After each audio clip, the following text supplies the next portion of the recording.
Good morning students. आज हम लोग जीव विज्ञान में क्लास 12 की इकाई 5 को प्रारंभ करने जा रहे हैं, जिसका नाम है इकोलॉजी एवं एनवायरनमेंट या पारिस्थितिकी और पर्यावरण। पारिस्थितिकी शब्द का प्रयोग सबसे पहले रीटर नाम के इकोलॉजिस्ट ने किया था। इस शब्द को दो ग्रीक भाषा से मिलकर बनाया गया है, ओइकोस एंड लोगोस, जिसका अर्थ होता है किसी हाउस या घर या आवास का अध्ययन करना। एक वैज्ञानिक ऊडम के अनुसार पारिस्थितिकी प्रकृति की संरचना एवं प्रक्रिया का अध्ययन है।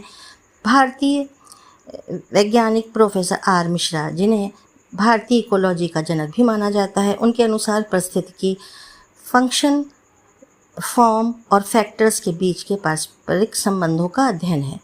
समान भाषा में एक जीव तथा उसके चारों ओर उपस्थित पर्यावरण के पारस्परिक संबंधों के अध्ययन को इकोलॉजी कहा जाता है। इसे अध्ययन के लिए दो भागों में बांटा जाता है या दो ब्रांचेस में बांटा जाता है, जिन्हें ऑटिकोलॉजी और सिनिकोलॉजी कहते हैं। किसी जीव और उसके समुदाय के चारों ओर स्थित सभी घटक या कारक जो जीव के जीवन पर प्रत्यक्ष अथवा अप्रत्यक्ष रूप से प्रभाव डालते हैं, उसे हम पर्यावरण कहते हैं। यह जैविक एवं भौतिक दोनों प्रकार के होते हैं। जैविक कारक के अंतर पौधे, जंतु एवं सूक्ष्म जीव आते हैं। भौतिक कारक या फिजिकल फैक्टर्स के अंतर्गत मृदा, जलवायु, प्रकाश इत्यादि आते हैं। मुख्य रूप से फैक्टर्स को दो भागों में बांटा जाता है। पहला भौतिक या फिजिकल फैक्टर्स और दूसरा बायोटिक या जैवीय फैक्टर्स। जैवीय कारक या बायोटिक फैक्टर्स वह होते हैं जो आबादी के जीवों पर अन्य जीवों द्वारा जो प्रभाव पड़ता है, उसे जैविक कारक के अंतर रखा जाता है। कोई भी जीव अकेला जीवन व्यतीत नहीं कर सकता, यह हमेशा समुदाय में रहते हैं। जैविक कारकों को निम्नलिखित हेड्स में बांटकर पढ़ा जा सकता है।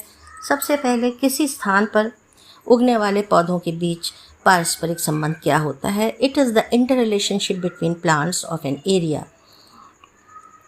इसका सबसे प्रमुख उदाहरण लाइनास या कंठलता होते हैं, जो सहभोजिता का भी बहुत अच्छा उदाहरण होते हैं। इन्हें हम वुडी क्लाइंबर या काष्ठीय तना भी कहते हैं। ये पौधे पृथ्वी पर उगकर किसी अन्य पौधे का सहारा लेकर बिना उसे नुकसान पहुंचाए ऊपर शिखर की ओर जाते हैं तथा सूर्य के प्रकाश को लेकर अपना भोजन बनाते हैं। दूसरा, अधिपातप या एपिफाइट्स। इनके अंतर्गत ऑर्किडेसी फैमिली के पौधे आते हैं, जिन्हें ऑर्किड कहा जाता है। ये पौधे दूसरे पौधों पर उगते हैं, किंतु भोजन एवं जल उनसे ग्रहण नहीं करते। ये अपना भोजन स्वयं बनाते हैं तथा यह सैचुरेटेड वायुमंडल से ओस की बूंदें और वर्षा का जल एक विशेष प्रकार की ऊतक वेलामन द्वारा ग्रहण करते हैं।